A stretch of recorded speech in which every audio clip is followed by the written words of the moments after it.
Hi, good afternoon, everybody. Apologies for the briefing starting late today. I want to start by saying happy Women's History Month, a time when we celebrate the countless women who have fought tirelessly and courageously for equality, justice, and opportunity in our nation. And we reaffirm our commitment to continue advancing rights and opportunities for women and girls in the United States and around the world. The President is honoring this commitment with action.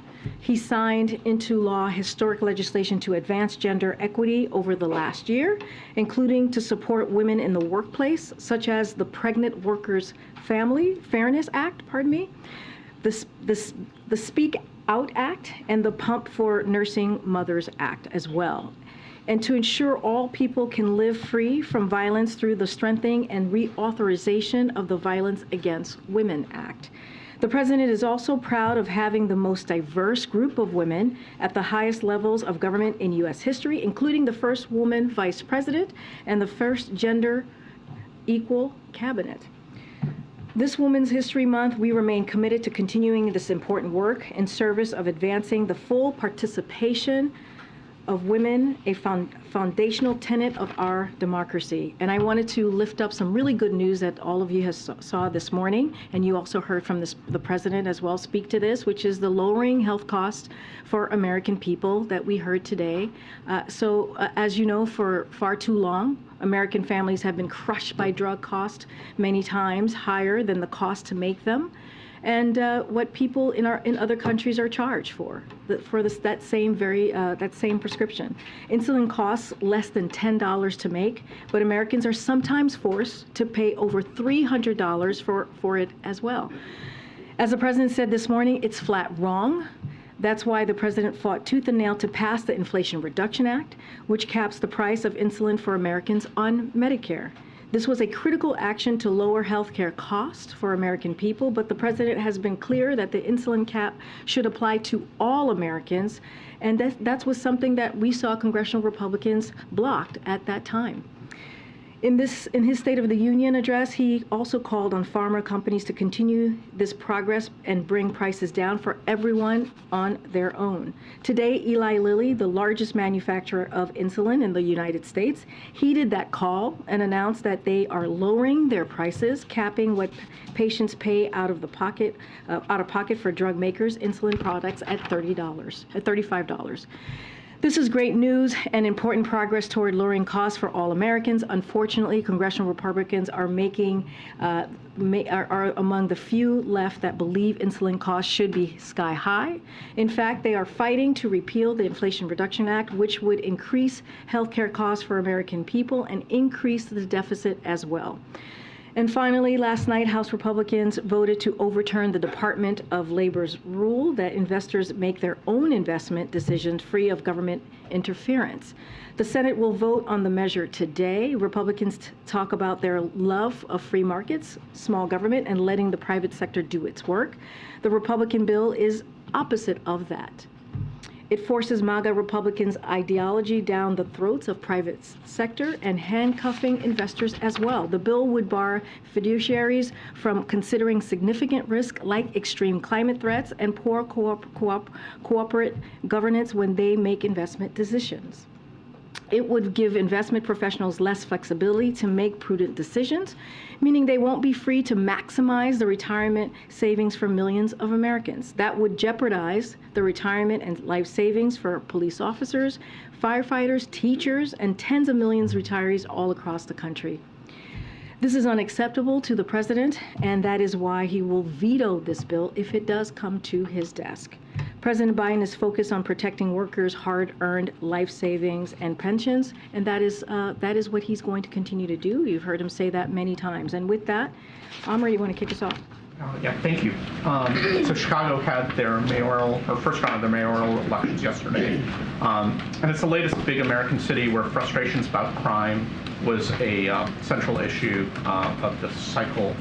Does President Biden, does he feel that this administration and I guess Washington writ large is putting enough attention on dealing with the issue of crime particularly in big urban areas like Chicago. So let me just first speak to the mayor's race. Look, the president is committed to working with whomever the people in Chicago or the people on the ground, whichever, if it's a city or a state, whomever they choose to represent them. So that is the case and will continue to be the case. And so I'm going to withhold commenting on any specific race, but I know you're asking about crime specifically. Look, the president put forth, as you know, a comprehensive Safer Communities plan, and he put that forth after inheriting a rise of crime.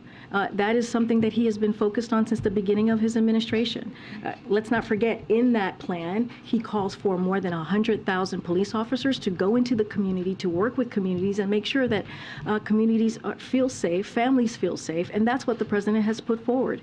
And you'll see, when you see his commitment to crime, you'll see that in his budget next week. As you know, we're going to release that March 9th, and it will reflect his commitment as well as we're trying to continue to fight crime, which is the president has been leading at from the beginning of his administration.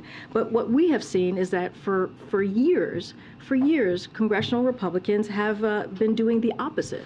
When you think about the COPS program, which is something that the president put forward, they have wanted to defund that, to take that away. And if you think about that, that leads to defunding the police. Just recently, they called on defunding the FBI.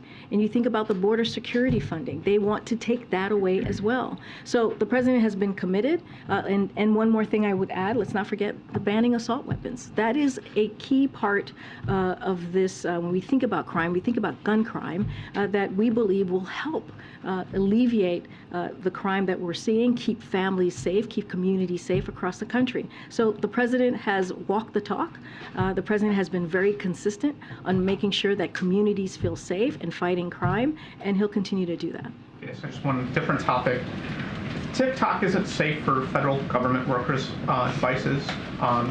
Does the president believe it's safe for Americans' children's smartphones? So I'm glad that you asked about that because, look, we have been clear about our concerns about TikTok, apps like TikTok, and certainly our concerns with countries including China as they seek to leverage digital technologies and Americans' data in ways that can present harm and risk to our national security, clearly.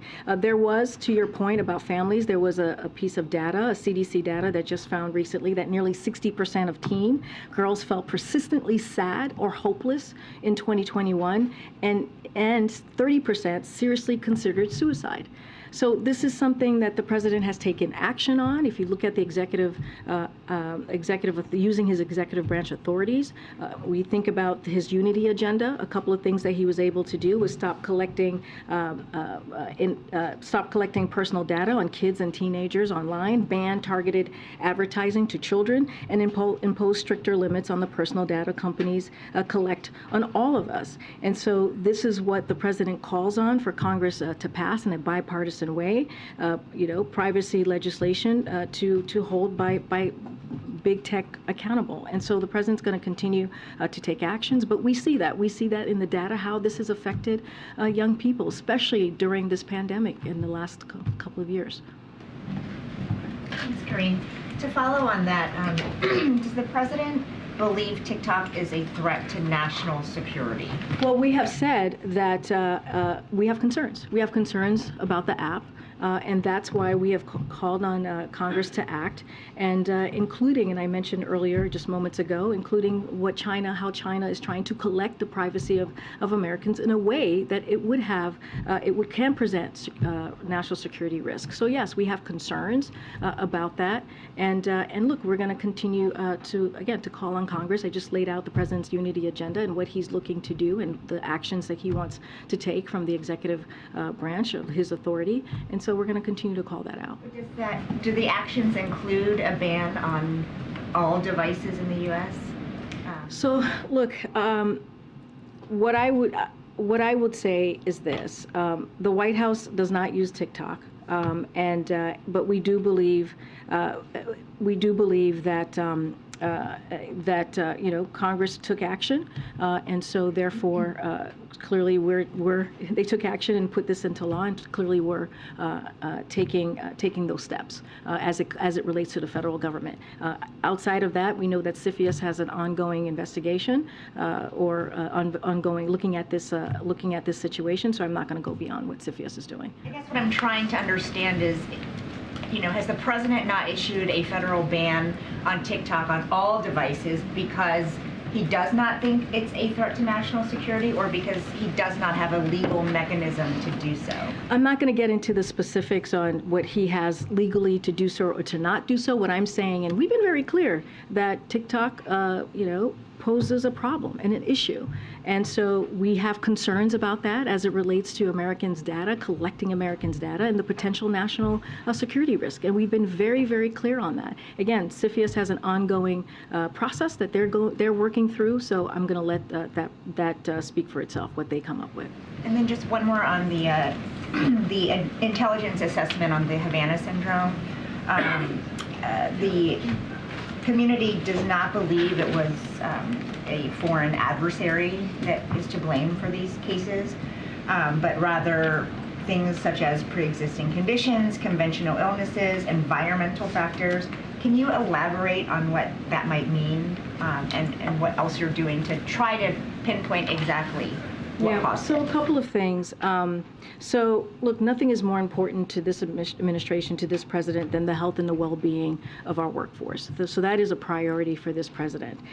With bipartisan support with Congress, we have focused on ensuring that our colleagues and their families who report anomalous health incidents receive the support and access care that they need. And so that has also, that medical treatment, the medical care that they need has been incredibly important. So we also asked the U.S. intelligence company to surge resources to help advance our understanding of the AHI reports to date and examine all possible explanations. We have committed to be transparent with the workforce because we believe that's what they deserve, and with the American people as well.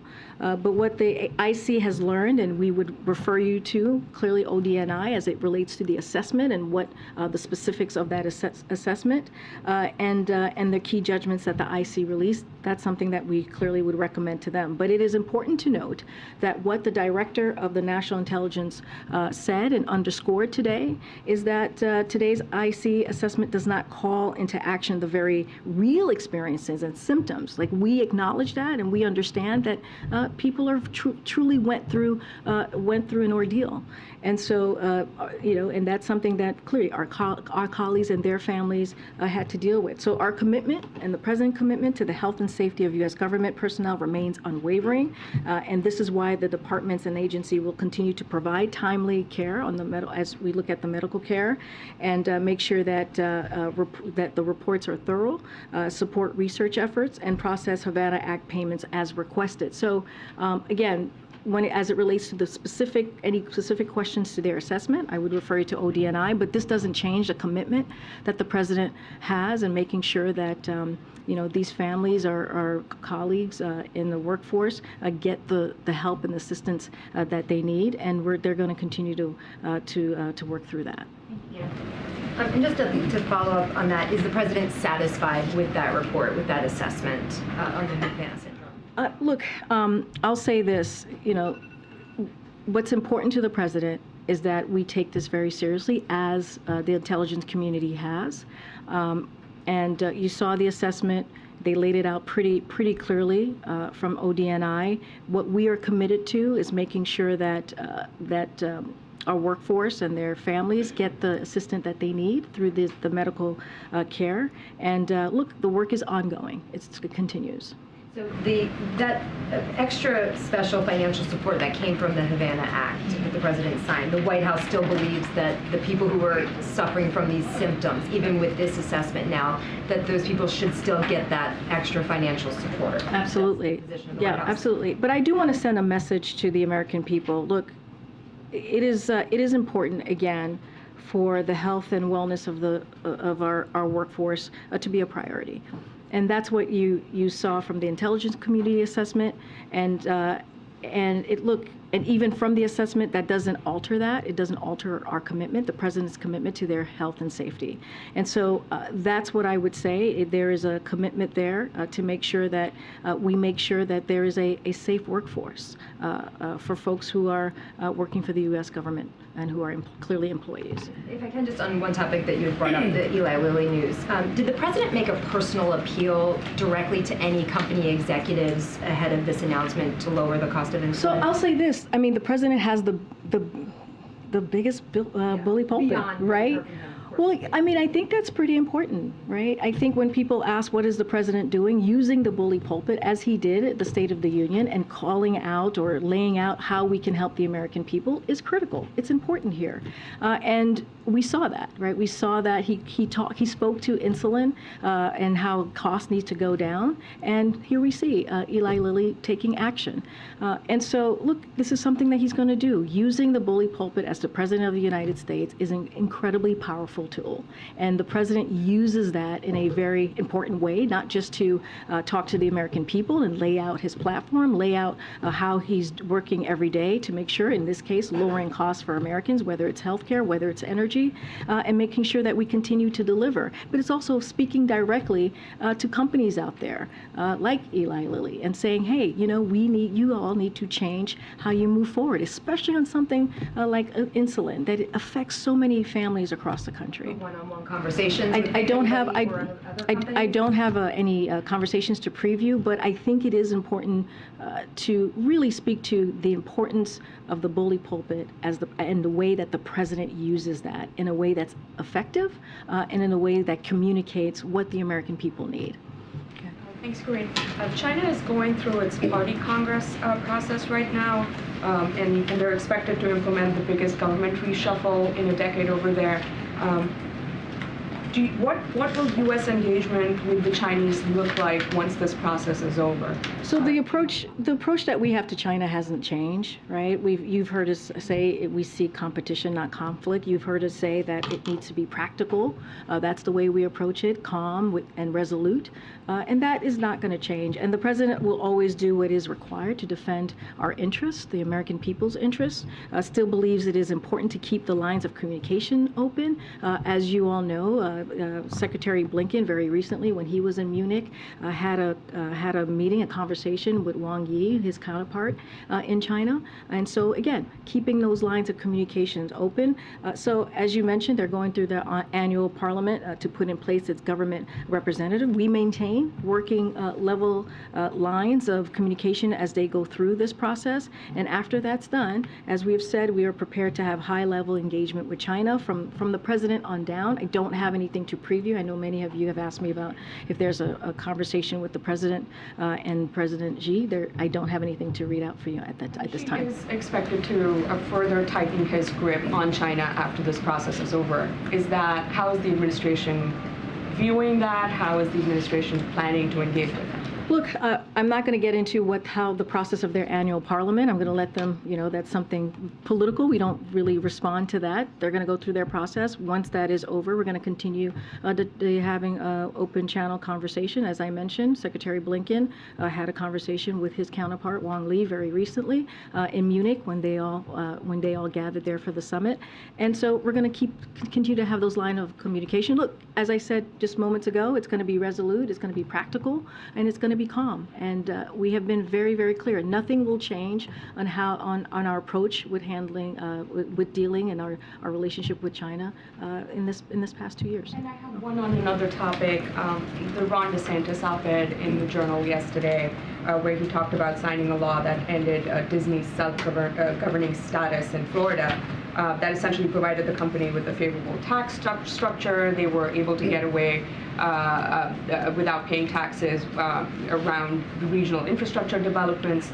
How does the White House, that has been cracking down on corporate tax evasion, view this move by DeSantis? I mean, is there any line of thinking that perhaps supports what has just happened in Florida with Disney? So I'm going to be very frank with you, Nandita. I have not read the op-ed, and frankly, I don't plan to.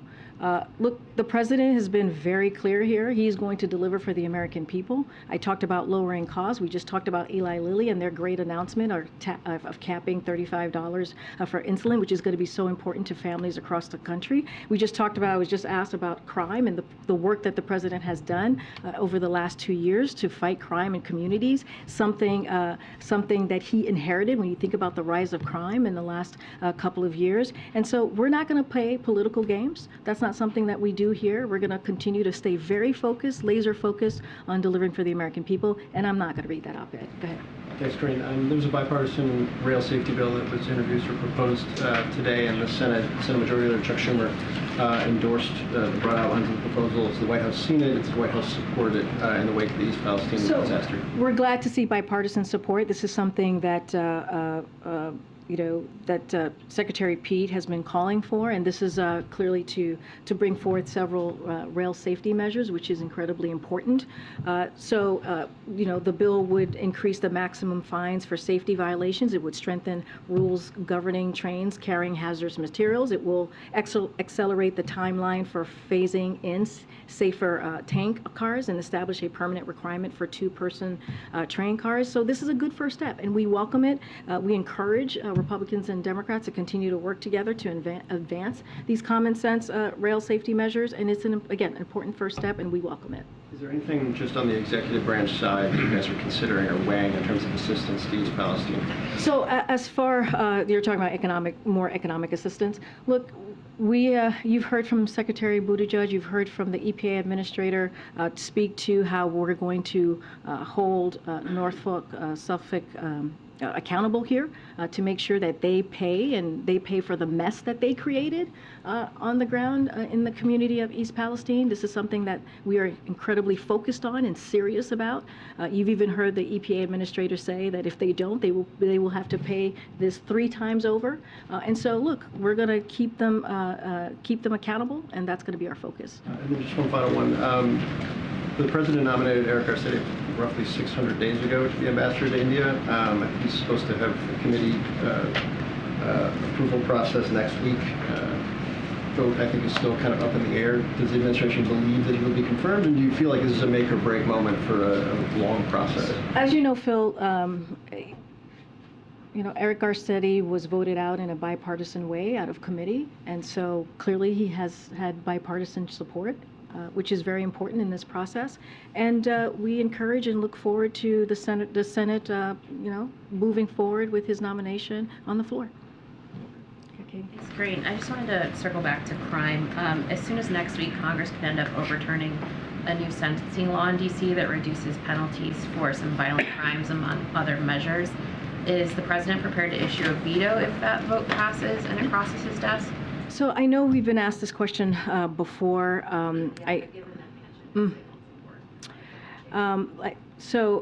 Look, the president takes this very seriously when it comes to crime. I'm not going to get ahead of what the decision is going to be or what it's going to ultimately look like. Don't want to get too much into hypotheticals.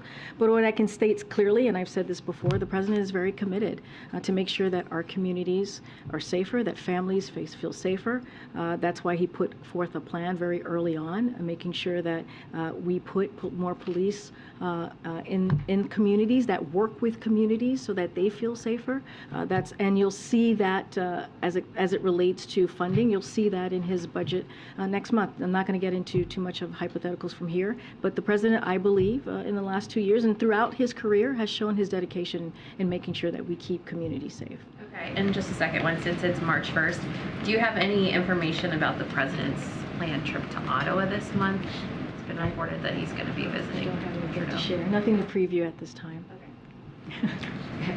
I wanted to ask you about the student loan arguments that were before the Supreme Court yesterday, and many justices seem to take issue with the program. And I wonder if the administration has a message to those who have had loans already forgiven and are kind of in limbo right now. And given the skepticism from a lot of the justices, are there any plans from the administration in the event that you don't have the authority or the authority is struck down? So a couple of things. the plan that we put forward in August is the plan that we have, right? Which is also a plan that you heard the Solicitor General really defend in a very strong and powerful way yesterday, and that's our plan. And we believe in our legal authority to get that done, to get it implemented. And let's not forget, it is a good plan. It is a plan that's going to give American families, middle-class families who truly need it, individuals who truly need it, up to $20,000 in relief, to give that, again, a little bit breathing room for, again, working families and middle-class Americans. You heard, I don't know if you saw this, but Secretary of Education sent out an email to borrowers yesterday and basically saying that we have their back. And I think that's also very important. That's the message that we sent to borrowers who need this opportunity right now as we're coming out of this pandemic, going through this pandemic, a little bit, again, of breathing room. I guess my question is, if that plan is deemed unconstitutional, is there a backup plan? No, I just said that's our plan. This is our focus right now is getting this done. You saw the Solicitor General really give a strong argument yesterday in front of the highest court of the land. There's a reason why we took it to the Supreme Court, because we believe that we have legal authority. And let's not forget who this helps. It helps teachers, it helps firefighters, nurses, police officers. That is who we're talking about, and giving that extra little time, an extra breathing room to make sure that they can either start a family or buy a house. And let's not forget, when that happens, when that occurs, it actually puts money back into the community and helps the economy more broadly. Thank you. Follow up on. Is it me or? No, it's okay. Okay, thank you. You got the floor, my friend.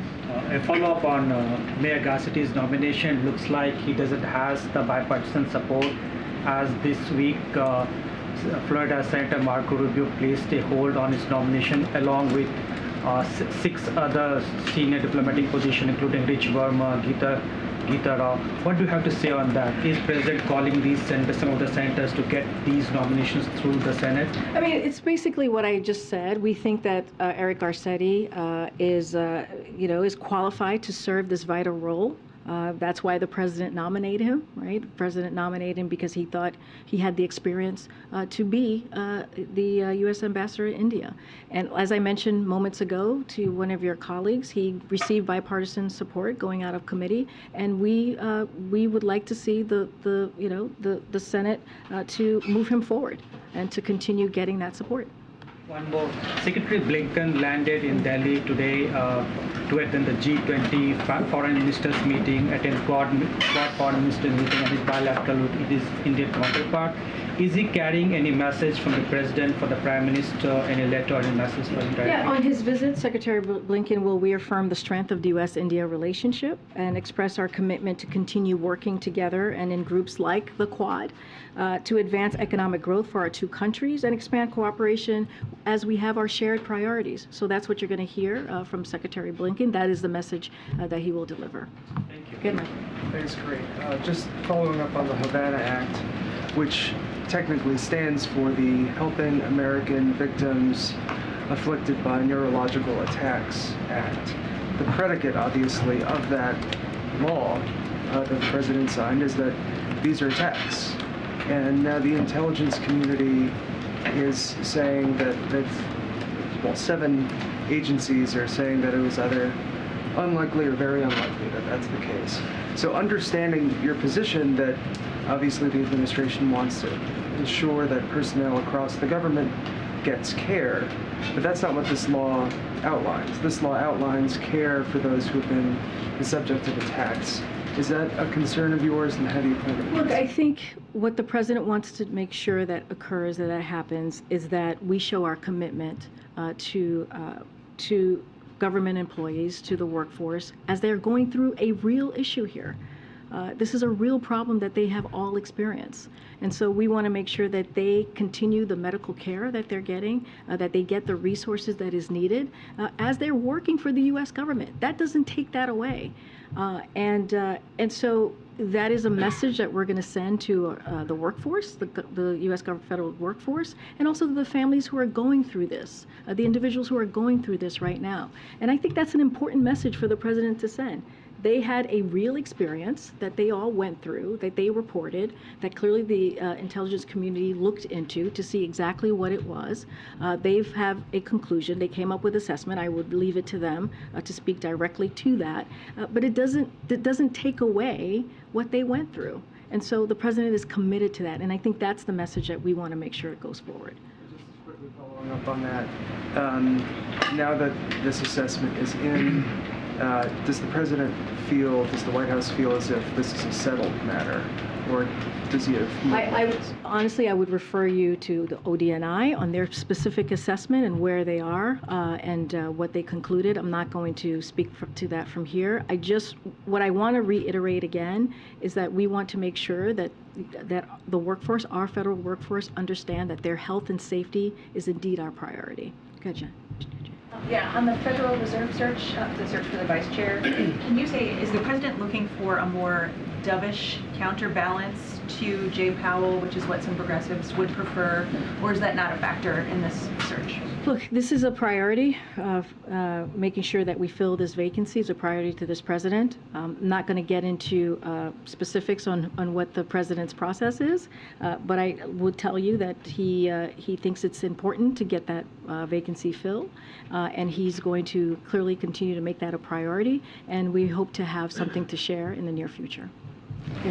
FISA 702 reauthorization. What's the White House's position on reforms to 702 in this round? Would you be open to reforms, or is the White House insisting that the section be reauthorized without any changes?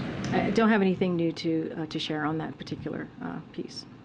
If I could go back to the question about the D.C. Council action and the likelihood that the Senate will send the president a bill that forces him to make a decision. Is it fair to say the president is at this moment undecided? Has he not yet decided what he's going to do? I'm just not going to get into hypotheticals from here. What I can say to you is the president's commitment, just more broadly as it relates to crime, as it relates to making sure that Americans and families feel safe, and what he's done in the past 2 years, but also beyond. And so that's what I can speak to at this time. Just not going to get into hypotheticals from here. So let me ask it this way. There are two ways to look at the question. One is to side with the mayor, who said that the council's action went too far and she vetoed it. The other is to side with the members of the council who insisted on enacting it against her objections. Does the president decide where he stands? Does he stand with Mayor Bowser? Or does he stand with members of the council? So look, what I can say, so as it relates to D.C., I'll say this, and the president has been very clear about this. We think that we must do more to reduce crime and save lives.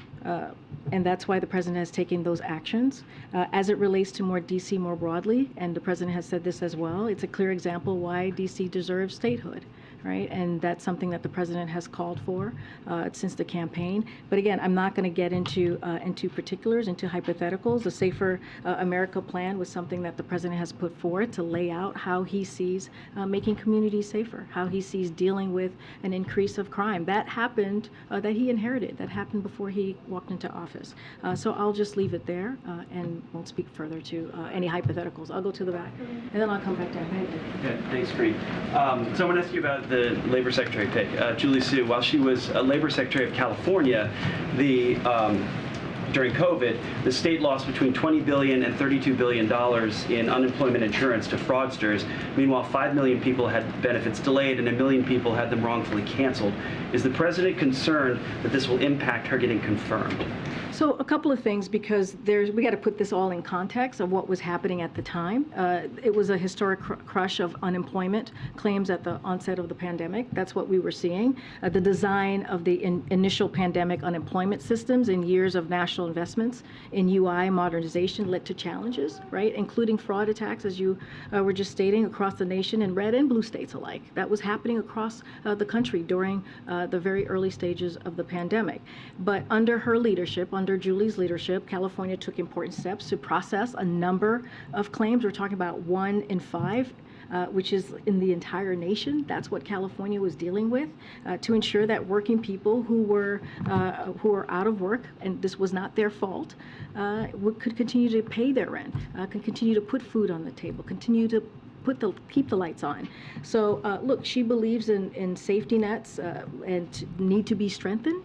That is something that she indeed believes in. And I'll add this as well. When the president took office, he prioritized combating potential frauds of relief funds, just as he did aggressively and successfully as the vice president. So this is an issue that's important to her, strengthening those safety nets, and also an issue that's important to the president that he's actually taken action on. So does he think she can be confirmed? Oh, absolutely, yes. She thinks that the Senate should confirm her, and she is the right person for the job and has the experience to do the job. And let's not forget, she has spent the last 2 years working hand in hand, with Secretary Walsh. You talked about TikTok earlier. I'm just curious now, why did the administration then wait so long to ban TikTok in all federal employees? 29 states have already done it, and the president, his first month in office, canceled an investigation by the Commerce Department into TikTok. So why did they wait so long? So I'm not going to speak to any investigation. Look, the process is happening now. That's what we're seeing. What I can say is that the president has been very clear about his concerns with apps like TikTok, and I just laid out the CDC reporting and how it's affecting our children, and the importance of making sure that we deal with this in a real way, which is why he put forth his unity agenda and laying out ways that we can deal with an issue that is affecting the emotional growth and also of our children. And so, look, the unity agenda kind of lays out how the president wants to move forward. I'm not going to go beyond that. Yeah. What follows on the ESG waiver rule? You had framed, the White House has framed this as kind of MAGA Republicans imposing their views on the free market. The fact that 2 Democratic senators say they're going to vote for this bill, does that undermine that argument?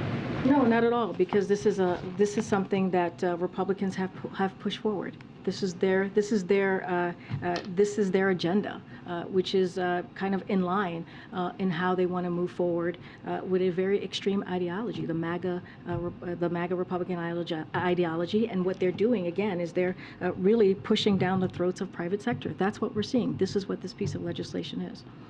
And a timeline question, any timeline on when the president would issue this veto if we assume this bill passes today? I mean, it depends on the mechanism of the Senate and what ultimately happens and the voting dynamics. I can't speak to that here on the timeline. Thank you, Karine. Why is President Biden afraid of China? The president is not afraid of China. Well, Did you see the president last week when we went to Ukraine, went to Kyiv? This is not a president that's afraid of anything. It was a historic trip that many of you said was brave. So clearly, this is a president that's not afraid to go to a war zone. He's not afraid to go there when there's no military presence on the ground. So there's nothing that this president fears. China flew a spy craft over the U.S. The president didn't really do anything to China. And according to the FBI director, China may have created something that has killed more than 1.1 million people in this country. And President Biden is not punishing them. So you're giving me two things here. So let's take them in parts. As we talk about the China surveillance balloon, the president did take that down, and he did it in a way that as it was on its path, we collected information from it, we protected our national security information on the ground, and we did it in a way that was smart, effective, and also protected the American people. That's what the president is always going to put forth, is the safety of the American people. So that's what the president did with that particular issue. Look, as it relates to, you're talking about the COVID origins, we've been very clear. We've been very clear that we need the data and we need to figure out how to get to the bottom of the COVID origins. And that's something that the president has said since the beginning of this administration. So that none of that has changed. But with his campaign, it was all about shutting down the virus and how hard it is for families with an empty chair at the kitchen table because of COVID. If we now know, according to the FBI director, who is most likely responsible for all those empty chairs at all those kitchen tables, why not do more to try to hold them accountable? So I'm going to flip that on its head for a second. It was because of this president that took action. By the way, the last administration did not have a comprehensive plan to actually. No. Responding to COVID, but where did COVID come from? If we know. Peter, you can't tell. First of all, you can't tell me how to answer the question. I'm going to answer it for you, right? So just give me a second. So because he took those actions, he actually helped to save lives because he took action to make sure that people got shots in arms and put a comprehensive plan in front of the American people and put in the work. We actually were able to get to a place where COVID is not gone, but we now are in a place, we're in a different place in the pandemic, and that's because of the president. And that's because of his leadership. So let's be very real about what the president has done over the last 2 years to take on COVID, to make sure that the economy is growing again, to make sure that we're really working for the American people. So that's number one. I want to be very, very clear on that. Now, to your question about COVID origins, as we know, we have seen many different conclusions, right, from the intelligence community. Some of them have made some conclusion on one side, some of them have made conclusions on the other side, some of them say they don't have enough information. So I want to be also very careful there as well. And it was because of this president, very early on, the first several months of his administration, he went to the intelligence community and said, we need to figure out how to get to the bottom of this. We need to figure out how this all occurred, because who knows, we have to try and prevent any future pandemic. So that is the work that this president did. And it included clearly the Department of Energy that has national labs. And so now they're continuing to double down and try to get to the bottom of this. Our relationship with China has not changed. It is very different, very clear, very different than how we've seen it in the last administration. All right, I'm going to continue. Go ahead, Peter, and I'll come to that. Just a separate thought on China, if I can quickly. The administration's constantly described the relationship between the U.S. and China as one of strategic competition, a point that the president made himself a couple of weeks ago when he spoke about this issue. The Congressman Mike Gallagher, who is the Republican chair of the House Select Committee on China yesterday, referred to this relationship as an existential struggle. Does the White House agree with that characterization, and is the White House understating the threat from China right now? So under this president, we are more prepared to outcompete China, protect our national security, and advance a free and open Indo-Pacific than ever before. That's under this president. And that's because of the work that he's done in the last 2 years, and also the experience. This is an experienced president, as you know. He spent more than 30 years in the Senate. He spent 8 years as vice president. And so he understands how to deal with foreign policy relationships, foreign leaders. And so that's how we see our relationship with China moving forward. Many of our efforts we have been pursuing are bipartisan. They're underscoring the alignment at home on the key issues, and we will continue to work with Democrats and Republicans, because the way we have moved forward is indeed in a bipartisan way. Let me follow up on a separate question that was asked by one of my colleagues in the room about the student loans and the wait for the decision from the Supreme Court as it relates to this. I know that you said earlier that there is no other plan. The plan right now is the one that's being presented before the Supreme Court, and you feel strongly in your case. Obviously, those who have loans that they would owe in case this is rejected don't have that same ability. They have to have a backup plan in case. I know that 2 months would pass before they would have to pay those loans again in case the Supreme Court rejects this here. But what do you say to those Americans who have tens of thousands of dollars that they might be responsible for 2 months after the court makes its decision if they choose to reject it? Yeah. How should they be preparing right now for that, and what would you do to protect them? And I'll just add that yesterday, right in front of the Supreme Court, you saw many of those Americans speaking out loud and clear and saying how important the president's plan is to them, because they're being crushed. But what should be the plan? Because everybody who has their own budget at home has to have a plan. I hear you, Peter, and you asked me what the message was to the American people. You heard, I just laid out or mentioned how Secretary of Education sent an email out to those borrowers saying that, hey, we have your back. This is an administration, when you think about the president and the last couple of years here, that is kind of his motto, right? We have your back. We will do everything that we can to protect Americans and give them, again, some space to actually be able to be part of this growing economy.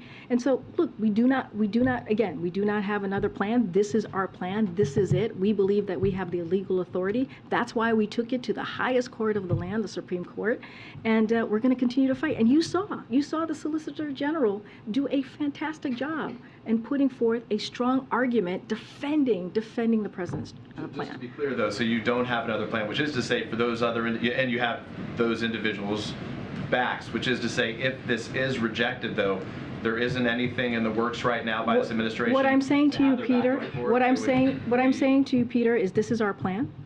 It is a good plan, because how it helps Americans across the country, especially working Americans, middle-class Americans. So this is our plan. And you heard it. You heard it. The reason I mentioned the folks that were in front of Supreme Court. And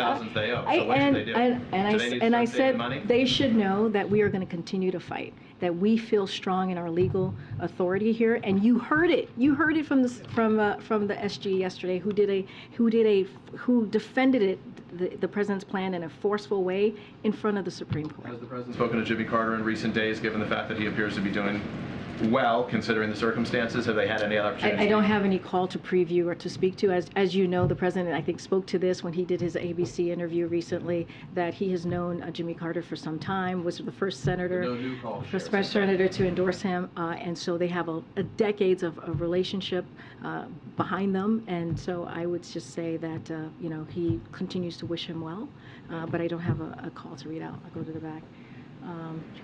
All the way to the back, behind you. Thank you. So shifting gears, the Daily Beast reported yesterday that Republican Congressman James Comer invoked President Biden's son, Beau Biden, over not being prosecuted, saying this U.S. attorney had an opportunity to go after the Bidens years ago. He goes on to say it was Beau Biden, the president's other son, that was involved in some campaign donations from a person that got indicted. So I'm wondering if the White House has a response to Chairman Comer invoking Beau Biden, and whether the president thinks it's potentially, if Mr. President thinks it's potentially appropriate that Mr. Comer investigate his deceased son. No, it's completely inappropriate. And it's ugly, the comments that he made, and it says a lot about the chairman, which is not good, by the way. To make the statement that he did is incredibly ugly and inappropriate. And here's what I would say: instead of House Republicans focusing on attacking the president and his family, why don't they actually focus on what the American people put them in office to do, which is to deliver for them, which is to actually work with their colleagues, the Democratic colleagues, the president, to actually put forth pieces of legislation or put forth policies that's going to make a difference in their lives. And you don't have to listen to me. You can look at the results from the midterms that said just that. They want to see Congress working for them. That's what they want to see. They want to make sure that their Medicare is protected. They want to make sure that we're lowering costs.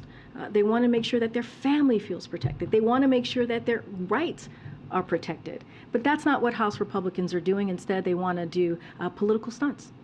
Thank you. Way in the back. Way in the back. Thank you. Way in the back. Go ahead. Thank you. The Attorney General Merrick Garland was testifying up on the Hill today, and he was asked a lot about fentanyl. I have a few questions for you on that front. He was asked by Senator Graham. Senator Graham said, quote, "Would you agree with me that whatever we are doing as it relates to sentencing guidelines is not working?" And the Attorney General said, "I would agree with that because of the number of deaths that you pointed out."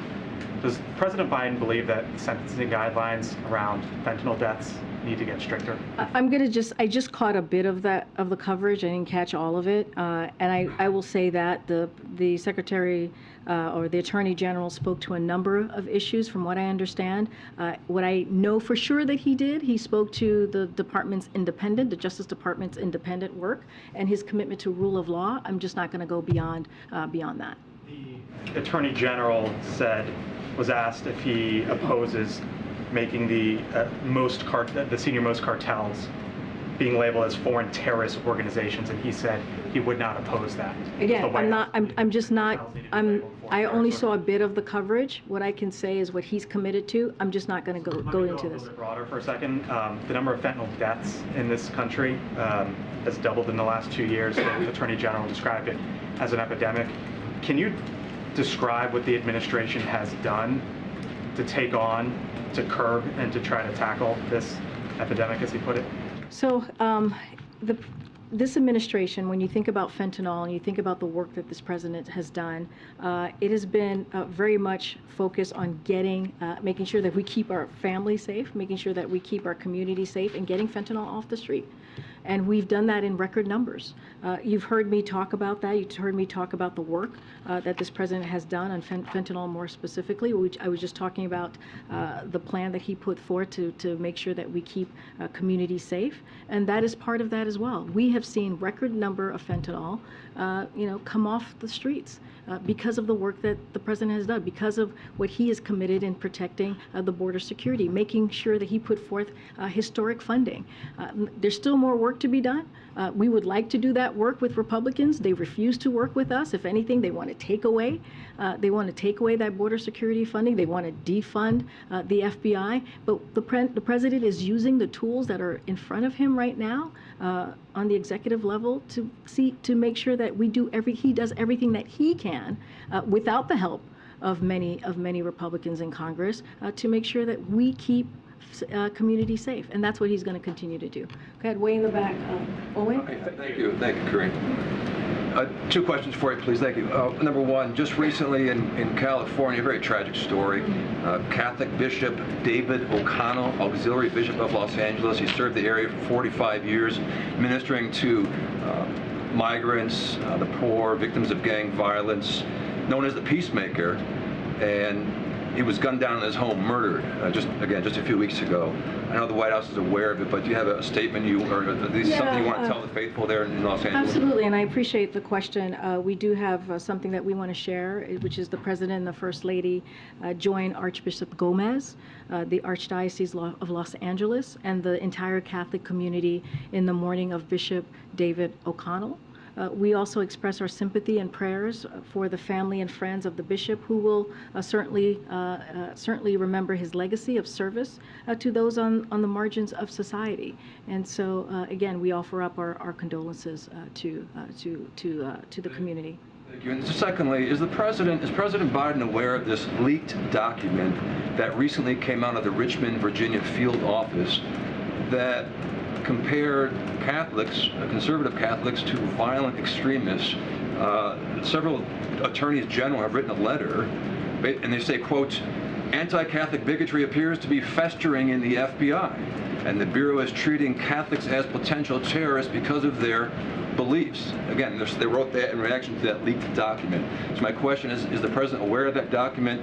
And what would he tell Catholics seeing these headlines who might be worried they're coming after us, the feds, because of our faith? So I have not seen this leaked document. I've not spoken to the president. I haven't seen it, so therefore I haven't spoken to the president about it. So I just don't want to get ahead of that. Would you look at it eventually and get Okay. Happy to. Thank you. Okay. About Labor Department's ESG rule, I have a follow-up question on that. Today, Senator John Tester joined Senator Manchin, and he voices opposition to this ESG retirement rule. I understand the president will veto this bill, but what's your reaction to his statement today, and how does the White House feel about growing opposition to the ESG investment in Congress and in general? Well, I spoke to this at the top of the briefing, and I laid out where the president is on this. As it relates to the dynamics of the Senate and where this is going to go, I leave that to Senator Schumer. That's something for him to speak to. What I can say, if this bill reaches the president's desk, he will veto it, and I'll leave it there for now. Okay. Thanks a lot. I want to ask you about Merrick Garland's testimony today before the Senate Judiciary Committee. He was asked a number of questions in regards to Hunter Biden and the ongoing investigation that's being conducted by the U.S. Attorney in Delaware. And during that particular testimony, he said it would be a national security problem if the president's son had been receiving payments from a foreign government as a means to influence the administration. Do you agree with that statement from the chief law enforcement officer of the U.S.? We're going to continue to be prudent from here and not speak to any investigation that is currently underway by the Department of Justice. And when it comes to Hunter Biden, I would refer you to his personal representative. He is a private citizen, so I will leave it there. And we're going to continue to be consistent from here. Let me ask you another question on a separate matter, entirely a foreign policy matter. 2 Iranian warships are going to dock in port in Brazil on Sunday. As you well know, the president of Brazil was just here, meeting with President Biden. President Biden lauded the shared values of both countries. Do you have any issue with Iranian warships docking in port in Brazil? And so we've been very clear when we've been asked these types of questions of meetings or any engagement. We just won't speak to that from here. I would refer you to the respective countries. I'm just not going to speak to a potential meeting or a potential engagement. Just not going to do that from here. Go ahead, Courtney. It's not a meeting. Oh, well, I'm just not going to. Clearly, there's some sort of engagement happening. I'm just not going to speak to that from here. Go ahead, Courtney. Thank you. I wanted to ask you about the cases before a judge in federal court in Texas about abortion medication. We're expecting that judge to rule any day now, and the decision could either temporarily, permanently, depending on how the legal process goes, ban access to mifepristone in certain places. What's your message to patients that are worried about this? I know that you've so far spoken out on how you disagree with this court challenge, but what should doctors know? What should patients know when this could happen at any day, especially given that this judge has been relatively hostile to this administration? Look, I spoke to this very recently. We don't know what the court is going to do, as you just stated. Ultimately, it's for the court to decide, so we're always very careful. The decision would be unprecedented, as you know, and devastating to women's health, and we may find ourselves in uncharted territory. And so we're closely working with the Justice Department and HHS on this, on how to be prepared for any range of potential outcomes. And so we'll continue to do that. We'll continue to be steadfast. We're monitoring this and waiting, like all of you, to see where the decision goes. But again, we're not taking this lightly. We're taking this very seriously. This is going to be, depending on where this goes, this could be unprecedented and uncharted territory, and we're going to continue to do our work internally to see how we would respond. I also wanted to ask you about education for practitioners, doctors who perform abortions in certain states. When they're in medical school now, it's difficult to get practice with the procedure given that it's so limited or restricted. Vice President Harris had expressed interest in working on that issue, either by sending students to other places to get practical experience or other ideas. Can you provide any update on that, and if you're engaged in that? Yeah, I know she spoke about this recently. I don't have anything more to share than what she laid out about her concerns and the potential next steps. Don't have anything further to share with what the Vice President laid out. Karine in the back. Go ahead. If the Supreme Court rules against the president's student debt plan, will you all consider extending the payment pause while you come up with a plan B? Again, we don't. Our plan is what we laid out in August. That is our plan, and we believe it's a good plan as it delivers, as it relates to the American people, middle-class Americans, as it relates to working people. This is a plan that's going to give relief to tens of millions of Americans across the country. And we heard from many of them yesterday in front of the Supreme Court. I'm just not going to get into hypotheticals. We believe that we have a strong legal authority here. That's why we took it to the Supreme Court.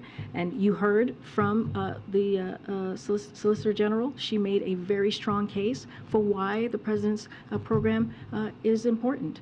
And I'm just going to leave it there for now. Just another question on TikTok. You all have had TikTok influencers in the building before. You've briefed them before. Given the focus on the national security concerns, do you still feel like that's an appropriate way to engage with the app? So look, as I've mentioned before, the White House clearly does not use TikTok. But one thing that we do believe in is meeting the American people where they are. And the reality is, many of them, millions of them, are on this app. So we engage with people who are using their own platforms. It's up to them on how they use the content.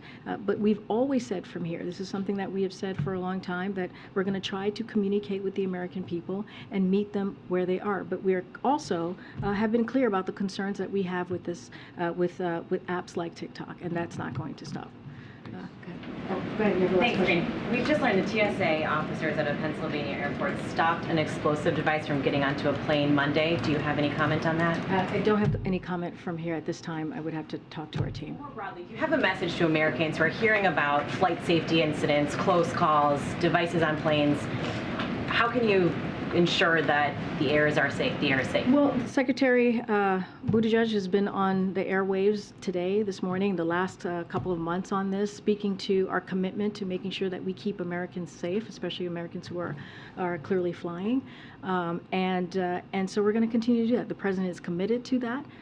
As it relates, for example, to the objects, the 3 recent objects, one of the reasons the President took the actions that we took was because we wanted to make sure that we kept civilian airways safe.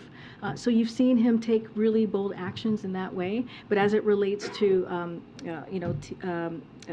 just what we've been seeing the past couple of months and just most recently, look, we're going to do everything that we can to make sure that that Americans feel safe flying. I know there's an FAA investigation on this most recent incident, and so we're going to see where the investigation goes and how we can prevent that.